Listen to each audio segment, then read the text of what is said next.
Notre vie quotidienne est aujourd'hui de plus en plus dépendante des systèmes informatiques et des données qu'ils exploitent.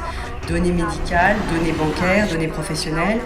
C'est également le cas de nos entreprises, de nos administrations, de nos usines, bref, de ce qui fait la richesse de la France. L'article 2 de la Déclaration des droits de l'homme et du citoyen affirme que la liberté et la sûreté sont des droits naturels et imprescriptibles, valables en tout temps et en tout lieu pour tous les citoyens. Pourquoi cette exigence fondamentale ne devrait-elle pas être garantie aussi sur Internet ? La cybersécurité est un sujet dont l'importance est majeure. La cybersécurité qui est devenue un enjeu de service public. Rien n'aurait pu se faire sans l'apport déterminant du CEIS et d'Aura Technologies. Le soutien du Conseil régional témoigne de la grande ambition que nous avons de faire de la région Nord-Pas-de-Calais une région mondiale en matière de cybersécurité. La cybersécurité est l'affaire de tous, civils et militaires, acteurs publics et privés, et seule une démarche coordonnée et volontariste permettra de faire face efficacement aux attaques présentes et aux attaques à venir. Que ce soit la fonction publique territoriale ou la fonction publique d'État, de plus en plus, fait que la cybersécurité devient un enjeu de continuité du service public. Il vous faut des équipes d'experts spécialisés, il vous faut une surveillance 7 jours sur 7, 24 heures sur 24 de votre réseau, il vous faut des échanges d'informations sur la menace avec des confrères ou avec d'autres sociétés ou avec les autorités nationales. Il vous faut une taille critique plutôt que d'avoir des équipes dispersées de par l'entreprise.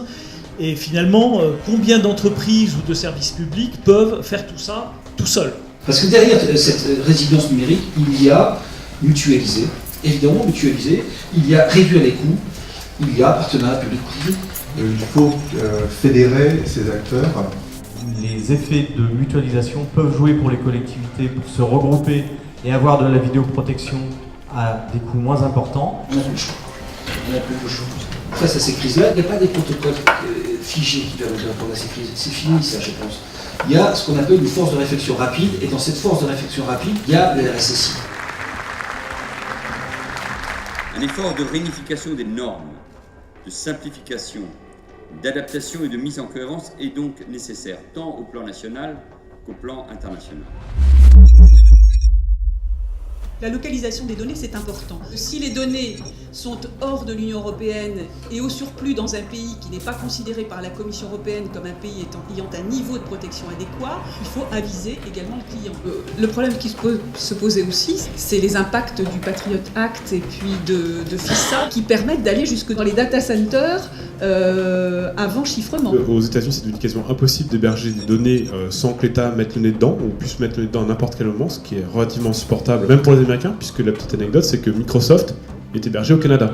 Les Français sont de plus en plus nombreux à utiliser les réseaux sociaux, à s'exprimer, à débattre. Plus de 80% de nos concitoyens ont déjà acheté ou effectué des démarches administratives en ligne. La confiance du citoyen, du consommateur, doit donc être garantie.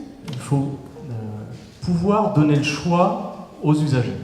Aujourd'hui, on a la capacité, avec la carte que vous avez, votre carte bleue, de pouvoir lire des données qui sont inscrites dans la puce. Il est arrivé avec son téléphone, il a juste passé le téléphone dessus, il a vu tous les paiements que j'ai pu faire ces derniers jours, y compris mon numéro, etc. On bascule d'un monde Internet dématérialisé, virtuel, vers un monde interconnecté entre les objets et le monde virtuel, donc on voit que des risques apparaissent qui n'étaient pas identifiés au départ. Ouais. Je pense que la vraie sécurité, augmenter le niveau de sécurité, c'est remettre profondément au cœur de ces problématiques-là l'utilisateur. Il est aujourd'hui aussi, il a une grande responsabilité. Aujourd'hui, on met des tas d'éléments de sécurité dans les voitures, il n'en demeure quand même qu'à la fin, il y a une grosse partie qui est liée à la responsabilité de l'utilisateur de la voiture. La résilience, finalement, c'est pas garantir que le réseau Internet n'aura jamais de perturbations, au moins localement, mais qu'on va se donner les moyens de rétablir le fonctionnement normal le plus rapidement possible. Donc on voit qu'il y a quand même des nouvelles opportunités, un nouveau business autour de la sécurité qui se crée. Nous n'avons pas à rougir de nos performances sur le marché international, bien au contraire. Parallèlement, nous tirons profit d'un très large spectre de compétences, le plus complet d'Europe, grâce à nos très nombreuses PME et TPE qui ne cessent d'innover dans le domaine. Le marché de la sécurité des systèmes d'information et des réseaux pourrait représenter 16 milliards d'euros au total en 2014. L'enjeu économique est donc majeur.